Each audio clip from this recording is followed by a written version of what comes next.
Galatians 2:15 and 16 and verse 20 says, "We are Jews by nature, not sinners among the Gentiles.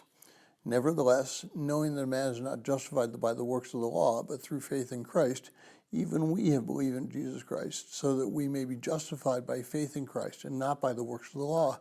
Since by the works of the law no flesh will ever be justified.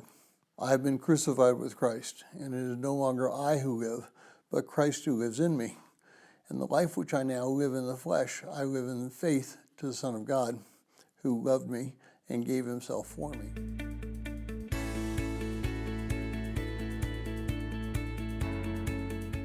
Now, if you're joining us in reading through the 60-day reading plan, today's reading is Galatians chapters 1 and 2, and I encourage you to read that passage.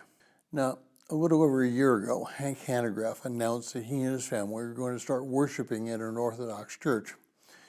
That wouldn't have been such a big deal, except Hank is known as the Bible Answer Man. And because his radio program and his organization is distinctly Protestant, that created a major clash inside the Protestant world. Now, even though you may not have realized it. The problem comes down to this: are we saved by grace through faith, or is there something else involved in our salvation? The plain and clear answer is yes.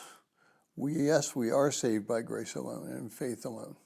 And yes, there is something else involved in our salvation.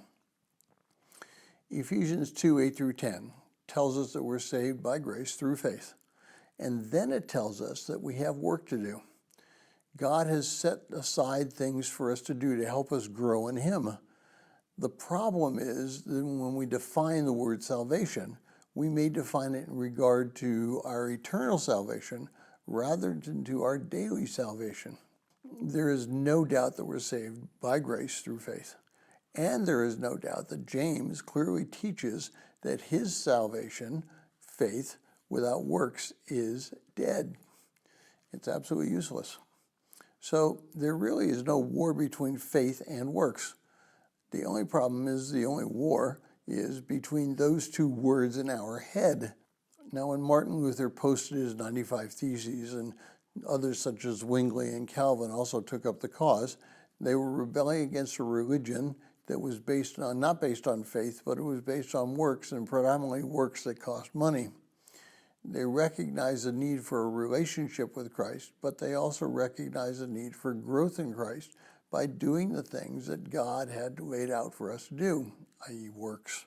Now, we do not work in the sense of earning our eternity with God, but we also do not rest on our laurels just by saying a few words and having a parachute that means that we will not spend eternity in hell. Nowhere in the scriptures are we told that we can relax, eat bonbons, and watch Judge Judy until we die or Christ returns. We're told to work out our own salvation, Philippians 2:17. This does not mean our relationship with God.